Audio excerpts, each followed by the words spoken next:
Howdy folks, Tex Grebner here with Tex Grebner Outdoors. I hope you guys are ready for your Tex Grebner Outdoors Saturday morning cartoon awesomeness,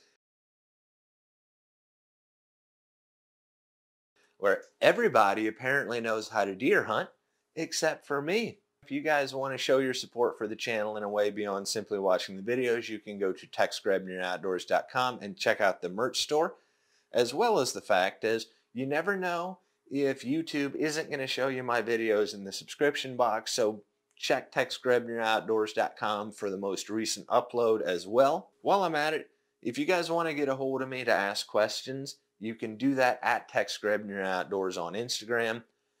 To be honest, I probably should charge a consulting fee for the amount of arrows that I've helped build, but I would much rather have people get the information that they need for free so that they have the money to buy what they actually need to be successful in tuning their setups. Speaking of arrows, if you guys want a discount on all your Trad Live supplies, you can do that at threeriversarchery.com and use the code of Tex Grebner in your checkout. Gives you a discount, shows your support for Tex Grebner Outdoors, and if the code doesn't work, just email Johnny Karch and he'll apply it to your order retroactively through threerivers.com. If you guys want some high-class hunting ammo, or any ammo between 5.05 Gibbs all the way down to 30-06, as well as some pretty overpowered shotgun ammo, you can check out my friends over there at Aria Ballistic Engineering. Now, with that all being said, the slow descent into madness has officially begun. It is Illinois Archery Season 2020, week number 2.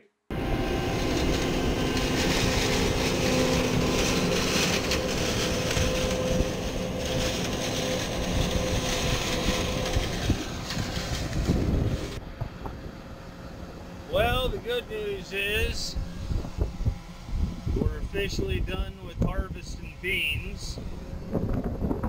So I'm sick and tired of pulling weeds.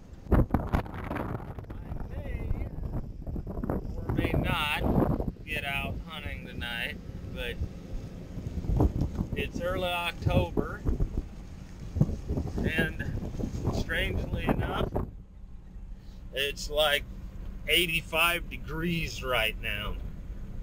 So I'm a little sweated up in the long johns.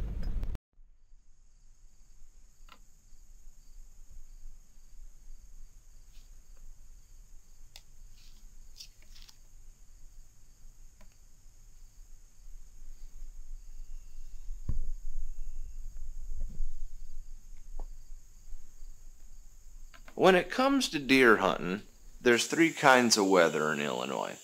There is too cold to be enjoyable, too wet to be enjoyable, and nice, warm, sunny, early season mosquito weather. So I was pretty surprised for the cold front that rolled in at the beginning of the season, how everything kind of warmed up. I didn't have high expectations for this hunt, because it's still the early season and nothing's got any reason to be moving.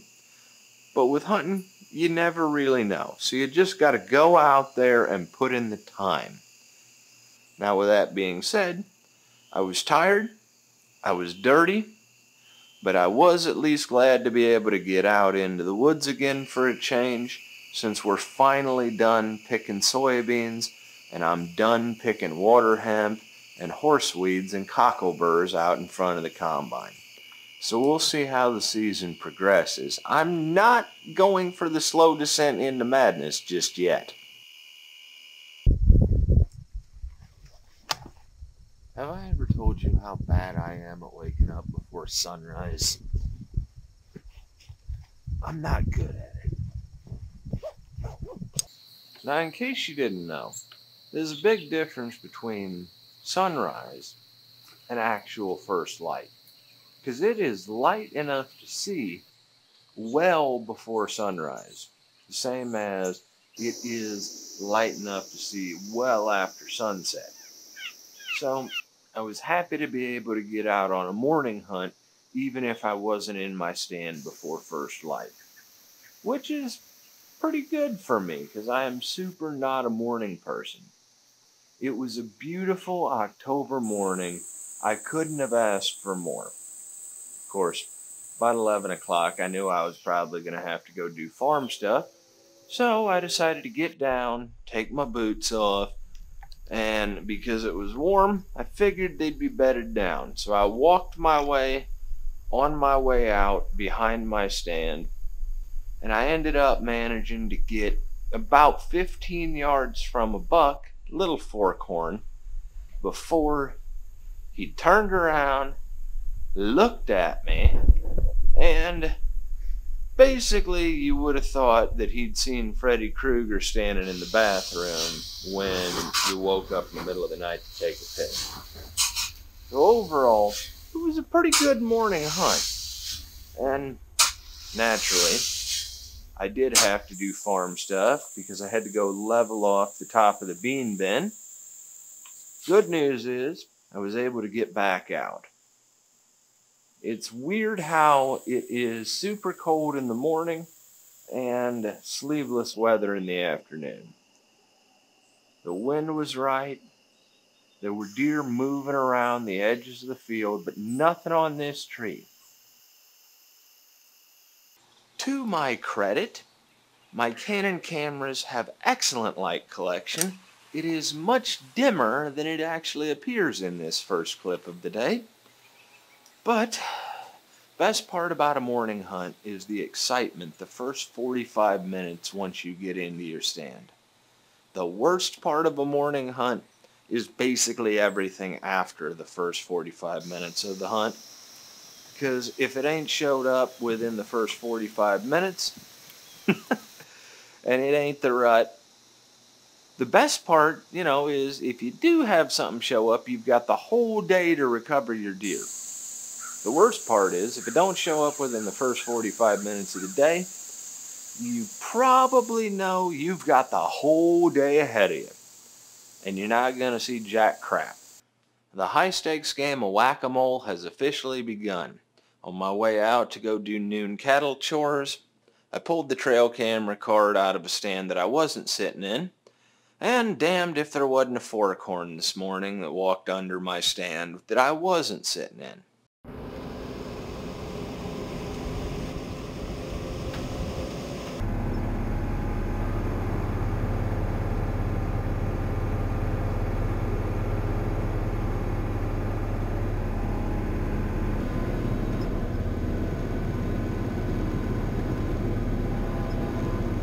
My season's kind of off to a rough start. I really haven't had time to get out and do any serious hunting yet. But then again, the season hasn't gotten real serious yet either. So we got done with one cornfield just before dark, and I got into my stand with about 15 minutes worth of shooting light left, but sometimes that's all you really need. That was the good news. I actually got out to go hunting for a change since all I've been doing is doing farm work lately. Of course, I didn't have high expectations, so when nothing showed up, I wasn't let down.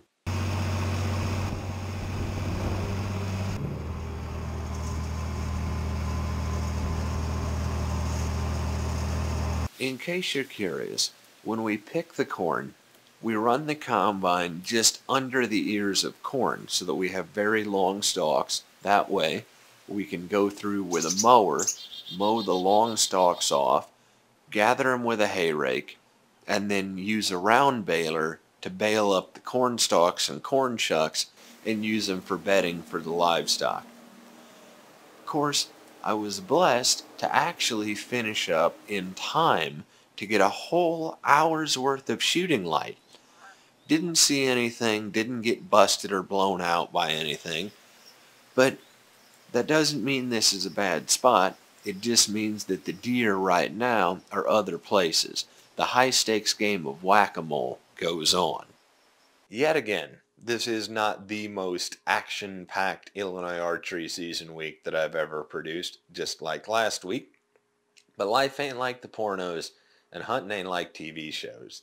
I bring you the reality of Illinois archery season, and that's all there is to it. I would rather get the farm work out of the way early in the season so that I'm not sitting in a tractor during the rut. That's just the way that it is. Now, if you guys want to keep up to date on Tex Grebner Outdoors as the season moves forward without having to wait for the production delay, you can follow me at Tex Grebner Outdoors on Instagram. The whitetail curse, still intact, but hunting is a visceral mystery and you never know what's going to happen on a hunt. This could be the year that I break the whitetail curse. Wile E. Coyote is my spirit animal after all. As always, God bless all my sportsmen of America. Join the NRA to protect our rights. Please check out my friends over at threeriversarchery.com. Thank you very much to those of you involved in law enforcement, you good cops out there, and those of you serving in the military ready to die for freedom anywhere. And thanks for watching Tex Grebner Outdoors.